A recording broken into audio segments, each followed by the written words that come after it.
Assalomu alaykum. Hurmatli obunachilar, mana xudo xolasa 100 kilovatli quyosh panelimiz. Hozir biz shunga biz chastotning apparatini qo'yib berdik. Hozir yaqindan ko'rsatamiz. Apparatimiz o chekkada turibdi. Endi masofa salkam 1 kilometr. Shu atrofda ko'rib turgan 3-stalbani oldidan nasosimiz shu yerda turibdi. Masofani hisobiga ham bexijolat. Misol uchun ko'pchilik aytishi mumkin, panellarim boshqa joyda, nasosim boshqa joyda desa, kabellarni tortib bersa, bemalol o'sha masofa etgan joyga ishlatib beraveramiz. Muammosi yo'q. Xo'p, mana hozir общем qo'yiladigan holatda montajimiz, chastotligimiz mana hozir 50 Hz, salkam 25 amper расход. Nasosimiz 14 kW nasosga moslab berdik. Yana xudo xolasa 14 kW dan nasos qo'yamiz ishyapti. Chastotligimiz o'zi 50 kW. Rezerv bilan hozir qo'ydirdi fermerimiz. Xo'p, bu yerda mana hozir biz moslama qilib berganmiz. Bu shitimiz rubelnik, ya'ni qanday holat? Bu yoqda hozir mana invertor joy turibdi.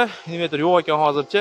Invertor qo'yilsa, misol uchun hamisha sug'oravermaydi fermer. Sug'oradigan paytda o'tgandan keyin bemalol mana bu yerda hozir moslab qo'yganmiz rubelnik. Davlat to'kidan olib o'tib turib, sotib qilsa ham bo'laveradi quyosh panelni o'ziga. Boshqa payt bo'lsa bemalol chastotlikka ulab turib, sug'orsa ham bo'laveradi yerlarini. Shu holatda qilib biz hozir montajni qilib berganmiz. Hozir nasosni o'zini ham ko'rsatamiz, ishlab turganini. Xudo xolasa bir ko'rib, kimga qiziq bo'lsa, bemalol aloqaga chiqaveradi. Nomerlarimizni qo'yib qo'yamiz. Xo'p, mana nasosimiz 14 kilovatli. Suvni chiqarib beryapti. Ichi shovqinroq suvni hisobiga. Xo'p, mana masofa hozir. Shuncha chuqurlikdan hozir, mana shuncha chuqurlikdan olib beryapti hozir. Taxminan 20-25 metr atrofida masofa. Shu holatda hozir chiqarib beryapti. Mana shu pastdan ko'ringan bo'lsa yaqinroq keltiraman. Yo'q, hozir boradi shu ekan. Shu holatda chiqarib beryapti.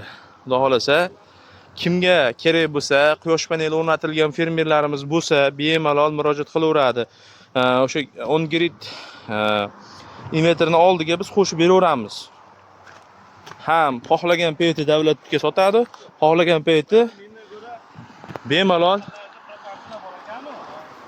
chastotning orqali suv chiqarsa bo'laveradi ehtiyoji uchun. Mana hozir yana bir ko'rsatib beraman. Keyin hozir yana qo'shiraman deyishyapti. Shunda yana bitta yoki kattarog'idan. O'sha ko'rgan chastotligimizga bemalol ishlatib beraveradi.